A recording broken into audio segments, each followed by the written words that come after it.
One मेरा नाम है रेणु कौशिक। तो गाइस कैसे हैं आप सब? आई होप आप सब बहुत अच्छे होंगे और बहुत अच्छी आप सभी की प्रिपरेशन चल रही होगी। आज का जो हमारा टॉपिक होने वाला है गाइस वो है हमारा corporate social responsibilities. Corporate social responsibilities से दोनों शिफ्ट के अंदर 2020 के अंदर दोनों शिफ्ट जो थी उनके अंदर दोनों के अंदर क्वेश्चन आया हुआ था। एक कैरोल का मॉडल पूछा गया था, एक आपका जो क्राइटेरिया होता है कॉर्पोरेट सोशल रिस्पॉन्सिबिलिटीज़ किन किन कंपनीज़ को पूरी करनी होती है, जो क्राइटेरिया पूरा करना होता है कंपनीज़ को, वहाँ से क्वेश्चन था। आज के टॉपिक पर चलते हैं। बहुत ही इंपॉर्टेंट टॉपिक होने वाला है। यहाँ पर मैंने मॉडल भी शामिल किए हैं क्योंकि ज़रूरी नहीं है नेक्स्ट टाइम भी सेम क्वेश्चन जो है उठ करके आ जाएगा। टॉपिक डेफिनेटली जो है वो आ सकता है लेकिन जो क्वेश्चन है वो नहीं आते हैं। बात करते हैं, टॉपिक पर चलते हैं। सबसे पहले हम बात करेंगे कॉर्पोरेट सोशल रिस्पॉन्सिबिलिटीज़। देखिए, अगर मैं बात करूं कॉर्पोरेट सोशल रिस्पॉन्सिबिलिटी की तो सिंपल वर्ड्स में हम कह सकते हैं कि कंपनी की सोसाइटी के प्रति कुछ रिस्पॉन्सिबिलिटीज़ होती हैं। टुवर्ड द सोसाइटी कुछ रिस्पॉन्सिबिलिटीज़ होती हैं। हर एक सीएसआर जो होती है ना उसकी कुछ आइडियोलॉजी होती है। वो क्या है? गिव एंड टेक की।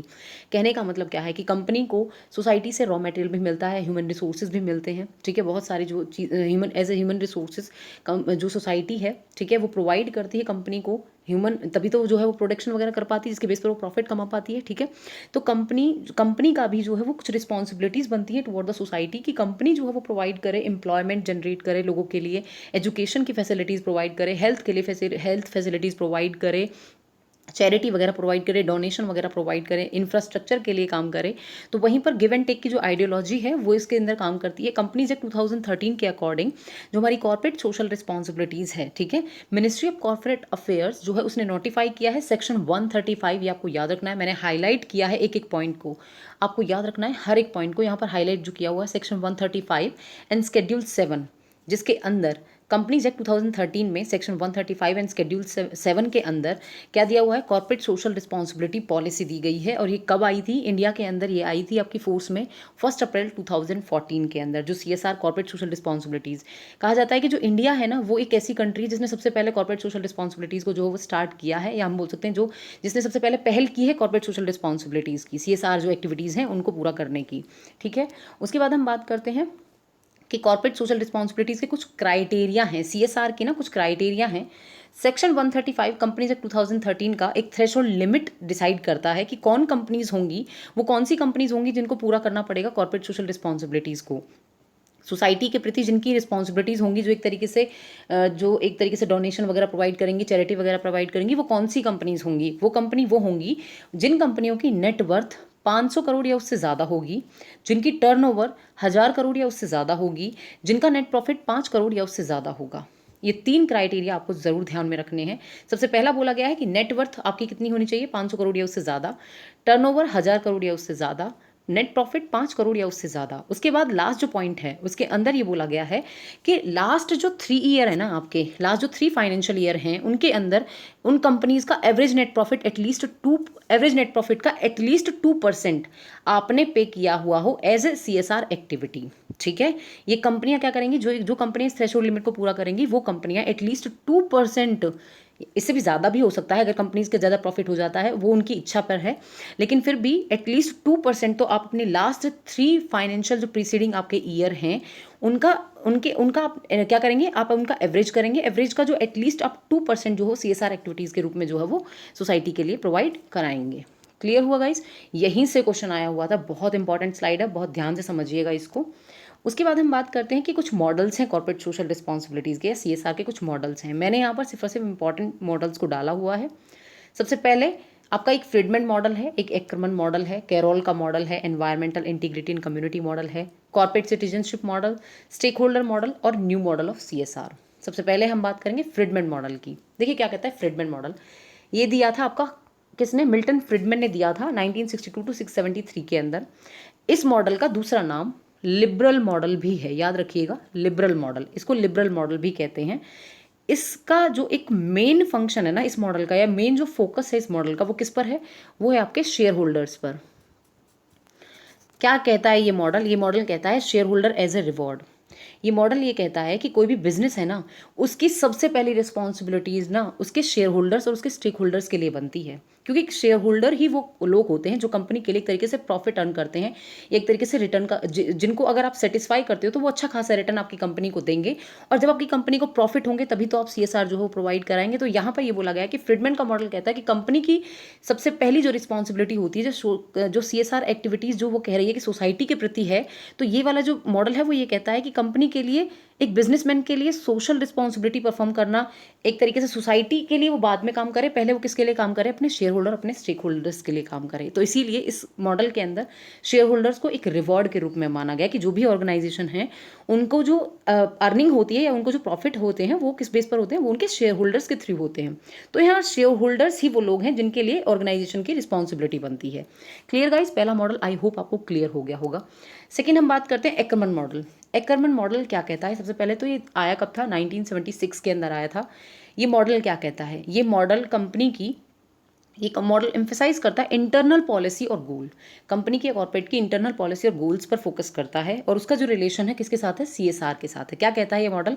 ये मॉडल कहता है कि एक जो कॉर्पोरेट है ना वो 4 स्टेजेस इन्वॉल्व करती है CSR के लिए। मतलब उसको जब वो CSR मतलब कि वो कॉर्पोरेट सोशल रिस्पॉन्सिबिलिटीज़ को पूरा करे तो उसको 4 स्टेजेस से गुजरना होता है। कौन कौन सी 4 स्टेजेस हैं?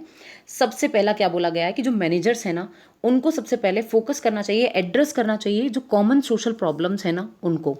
ठीक है, सबसे पहले एक मैनेजर को, कंपनी का जो मैनेजर है उसको सबसे पहले कॉमन सोशल प्रॉब्लम्स को एड्रेस करना चाहिए। उसके बाद उसको उन सभी कॉमन सोशल प्रॉब्लम्स पर इंटेंसिव स्टडी, मतलब कि गहन चिंतन करना चाहिए, एक अच्छी खासी स्टडी करनी चाहिए उन प्रॉब्लम्स को दूर करने के लिए, जिसके लिए वो क्या करता है? हायर करता है एक्सपर्ट्स को। ठीक है, अब जो हायर करेगा ना एक्सपर्ट्स, वो सजेशंस देंगे, जो एक्सपर्ट्स आएंगे उन सजेशंस के बेस पर वो उन प्रोजेक्ट को हार्ड वर्क के थ्रू क्या करेगा? एक तरीके से एक्टिवली पूरा करने की कोशिश करेगा। अब जब वो उनको पूरा करेगा तो डेफिनेटली क्या करेगा? वो उन प्रोजेक्ट को इवेल्युएट करे और एड्रेस करे उन सारे के सारे इश्यूज को। उसके बेस पर उसे CSR जो है वो पूरी करनी चाहिए, उसके बेस पर उसे CSR या कॉर्पोरेट सोशल रिस्पॉन्सिबिलिटीज को फुलफिल करना चाहिए। आई होप ये आपको क्लियर हुआ होगा, क्योंकि चारों के चारों पॉइंट बहुत इंपॉर्टेंट हैं। नेक्स्ट टाइम आ सकता है एकरमन का मॉडल जो है उसकी जो 4 जो एक तरीके से मैं बोल सकती हूँ कि ये चारों के चार जो स्टेप्स हैं बहुत ही इंपॉर्टेंट है। कि सबसे पहले मैनेजर क्या करेगा? एड्रेस करेगा कॉमन सोशल प्रॉब्लम्स को। सेकंड, फिर वो इंटेंसिव स्टडी करेगा उन कॉमन सोशल प्रॉब्लम्स पर। थर्ड क्या करेगा? थर्ड वो उन प्रोजेक्ट पर एक तरीके से उन सजेशंस के बेस पर उस प्रोजेक्ट को पूरा एक्टिवली काम करने की कोशिश करेगा उस पर, और फिर उसके बाद इवेल्युएट करेगा कि कौन सा प्रोजेक्ट जो है वो इसके लिए बहुत ही अच्छा है। इवेल्युएट करेगा उन प्रोजेक्ट को, उन इश्यूज़ को। ठीक है, उसके बाद यहाँ पर मैं एक और चीज़ आपको बताना चाहती हूँ कि यहाँ पर ना 6 तरह की स्ट्रेटजीज भी दी थी। कॉर्पोरेट सोशल रिस्पॉन्सिबिलिटीज से रिलेटेड 6 स्ट्रेटजीज हैं। सबसे पहली जो स्ट्रेटजी है ना वो है आपकी रिजेक्शन स्ट्रेटजी। देखिए क्या कहती है रिजेक्शन स्ट्रेटजी। ये जो स्ट्रेटजी है ना वो ये कहती है, सबसे पहली स्ट्रेटजी है रिजेक्शन स्ट्रेटजी। क्या कहती है कि कुछ ऐसी कंपनीज होती हैं जो ना सोशल वर्क को इग्नोर करती हैं, जो इग्नोर करती हैं सोशल रिस्पॉन्सिबिलिटीज़ को, कि हमें सोशल रिस्पॉन्सिबिलिटीज़ पूरी नहीं करनी। तो रिजेक्शन स्ट्रेटजीज़ के अंदर वो कॉर्पोरेट आती हैं जो सोशल रिस्पॉन्सिबिलिटीज़ को इग्नोर करती हैं। सेकेंड स्ट्रेटजी है आपकी एडवर्सरी स्ट्रेटजी, जिसके अंदर क्या होता है कि कुछ कंपनियां या कुछ कॉर्पोरेट ऐसी होती हैं जब तक उन पर प्रेशर ना डाला जाए ना, एक्सटर्नल प्रेशर, वो तब तक अपोज करती रहती हैं CSRs का। ठीक है, वो मना करती हैं कि हमें कॉर्पोरेट सोशल रिस्पॉन्सिबिलिटी पूरी नहीं करनी। फिर एक्सटर्नल जो है वो एक तरीके से प्रेशर आता है, तब जाकर वो उन जो स्ट्रेटजीज को पूरा करती हैं। ठीक है, उसके बाद आता है आपका रेसिस्टेंस स्ट्रेटजी। रेसिस्टेंस स्ट्रेटजी क्या कहती है कि एक फर्म ना खुद से ही जानबूझकर क्या करने लग जाती है, काम को बहुत ज़्यादा स्लो करने लग जाती है, अपने प्रोडक्शन को इस तरीके से दिखाती है कि मेरे पास तो ऐसे रिसोर्सेज नहीं है, मेरे पास ऐसी मशीनरीज नहीं है जिनके बेस पर मैं अच्छा खासा प्रोडक्शन कर पाऊँ और मैं कॉर्पोरेट सोशल रिस्पॉन्सिबिलिटीज़ फुलफिल कर पाऊँ। ठीक है, ये वो होती हैं जो रेसिस्टेंस स्ट्रेटजीज का अपनाती हैं। ठीक है, उसके बाद आती है कंप्लाइंस स्ट्रेटजीज। कंप्लाइंस स्ट्रेटजी के अंदर क्या आती हैं? कुछ मतलब इसके अंदर वो आती हैं कंपनीज जो क्या करती हैं, जो जिनके लिए प्रायोरिटी उनका प्रोजेक्ट होता है, जो ये कहते हैं कि हम अगर किसी प्रोजेक्ट पर काम कर रहे हैं तो पहले हमारा मेन फोकस अपने प्रोजेक्ट पर होगा, प्रोजेक्ट जब मेरा फिनिश हो जाएगा उसके बाद में CSR जो है वो एक तरीके से फॉलो करूँगी। ठीक है, एकोमोडेशन स्ट्रेटजीज के अंदर कौन सी आती हैं? एकोमोडेशन स्ट्रेटजीज में शेयर होल्डर और जो गवर्नमेंट है, मतलब कि गवर्नमेंट प्रेशराइज करती है कंपनी के शेयर होल्डर्स को, तब वो फुलफिल करते हैं CSR एक्टिविटीज़ को। ठीक है, उसके बाद लास्ट जो स्ट्रेटजी है वो है प्रोएक्टिव स्ट्रेटजी। प्रोएक्टिव स्ट्रेटजी क्या है? जिसमें क्या होता है कि फर्म ना अपने इंटरेस्ट के लिए, अपने सेल्फ इंटरेस्ट के लिए CSR फुलफिल करती है। मतलब ये देखती है कि आगे आने वाले टाइम में मेरी कंपनी जो है उसकी इमेज अच्छी खासी हो सकती है, तो पहले से पहले ही वो फ्यूचर जो प्रॉफिट है उनको जनरेट करने के लिए CSR जो है वो फुलफिल करती है। आई होप ये आपको क्लियर हुआ होगा। 6 स्ट्रेटजीज यहाँ पर हैं। सबसे पहली है rejection strategy, second is adversary strategy, third is resistance strategy, fourth is compliance strategy, fifth is accommodation and six is proactive. उसके बाद हम बात करते हैं, थर्ड मॉडल है हमारा पिरामिड ऑफ CSR, जिसको हम बोलते हैं कैरोल मॉडल ऑफ CSR। यहाँ से क्वेश्चन आया हुआ था, क्या कहता है कैरोल मॉडल। कैरोल मॉडल ने 4 मेन एक्टिविटीज़ दी हैं। इन्होंने कहा है कि सबसे पहली हमारी जो रिस्पॉन्सिबिलिटी बनती है वो बनती है हमारी इकोनॉमिक, सेकंड बनती है लीगल रिस्पॉन्सिबिलिटी, थर्ड बनती है हमारी एथिकल और फोर्थ बनती है हमारी फिलेंट्रॉफिक। क्या कहता है कि हर एक कंपनी को सबसे पहले मेन फोकस अपने प्रॉफिट पर करना चाहिए। सबसे पहला हर एक कंपनी का मेन मोटिव क्या होता है, अपनी प्रॉफिट, मतलब कि अपना प्रॉफिट अर्न करना होता है, ठीक है। उसके बाद आप रूल्स रेगुलेशंस को फॉलो करना स्टार्ट करते हैं। फिर आपकी जो रिस्पॉन्सिबिलिटी बनती है ना वो बनती है आपकी एथिक्स। फिर आप एथिक्स पर आते हैं, फिर आपकी कुछ मॉरल ऑब्लिगेशंस जागती हैं, आपको पता चलता है क्या सही और क्या गलत है। और लास्ट में जब आपके पास कुछ बचता है तो आप क्या करते हो, आप फिर चैरिटी और डोनेशंस की तरफ बढ़ते हो। तो कैरोल मॉडल क्या कहता है, कैरोल मॉडल कहता है कि सबसे पहले एक कंपनी की इकोनॉमिक रिस्पॉन्सिबिलिटी होती है, फिर उसकी लीगल रिस्पॉन्सिबिलिटी होती है, देन उसकी एथिकल, और उसके बाद उसकी फिलेंट्रॉफिक जो है रिस्पॉन्सिबिलिटीज़ बनती हैं। ये किसने दिया है, कैरोल ने दिया है 1991 के अंदर। उसके बाद है हमारा कॉर्पोरेट सिटीजनशिप मॉडल। देखिए कॉर्पोरेट सिटीजनशिप मॉडल नाम से ही क्लियर है कि कंपनी सोसाइटी का एक पार्ट है, एक सिटीजन है, एक सिटीजन के रूप में होती है, ठीक है। कंपनी क्या करती है, कंपनी की ना कुछ रिस्पॉन्सिबिलिटीज़ हैं टुवर्ड द सोसाइटी। सबसे पहला तो ये कि हर एक कंपनी की क्या रिस्पॉन्सिबिलिटीज़ बनती हैं कि वो एक तरीके से जो भी उसके कस्टमर्स हैं, जो भी उसके इन्वेस्टर्स हैं, सबको सेटिस्फाई करे, एक तरीके से अच्छा खासा सेटिस्फेक्शन प्रोवाइड करे। सेटिस्फेक्शन होगा तो डेफिनेटली क्या होगा, अच्छी खासी उसकी इकोनॉमिक परफॉर्मेंस होगी, और इकोनॉमिक परफॉर्मेंस के साथ साथ उसके कुछ एथिकल एक्शंस और उसके कुछ एथिकल बिहेवियर्स भी होते हैं, जिसके बेस पर वो CSR जो है वो फुलफिल करती है। तो यहाँ पर 4 तरह की कंडीशंस दी हैं कि इनके बेस पर उसे क्या करना चाहिए, CSR जो है वो फुलफिल करना चाहिए। क्यों, क्योंकि अगर वो इकोनॉमिक, एथिकल, सोशल और लीगल इन सारी रिस्पॉन्सिबिलिटीज़ को पूरा करेगी तो डेफिनेटली क्या होगा, डेफिनेटली उस कंपनी की जो ग्रोथ है वो ज़्यादा से ज़्यादा होगी, ठीक है। और वो फुलफिल कर पाएगी क्या, सोशल रिस्पॉन्सिबिलिटीज़ को, स्टैंडर्ड ऑफ लिविंग जो है सोसाइटी का अच्छा खासा जो है वो रेज कर पाएगी। उसके बाद है हमारा model stakeholder and shareholder. बहुत ही इंपॉर्टेंट मॉडल है, इसको ध्यान से समझिएगा। ये मॉडल थोड़ा सा कंफ्यूजिंग आप सभी के लिए हो सकता है। क्या कहता है ये मॉडल, ये मॉडल कहता है कि 4 तरह के कंपनीज होती हैं, ये 4 तरह की कॉर्पोरेट हैं। सबसे पहली जो कॉर्पोरेट है वो है प्रोडक्टिविस्ट। क्या कहती है प्रोडक्टिविस्ट कॉर्पोरेट, ये बिलीव करती है सिर्फ और सिर्फ मैक्सिमाइज करने में प्रॉफिट पर। सेकेंड आती है फिलेंट्रॉफिक।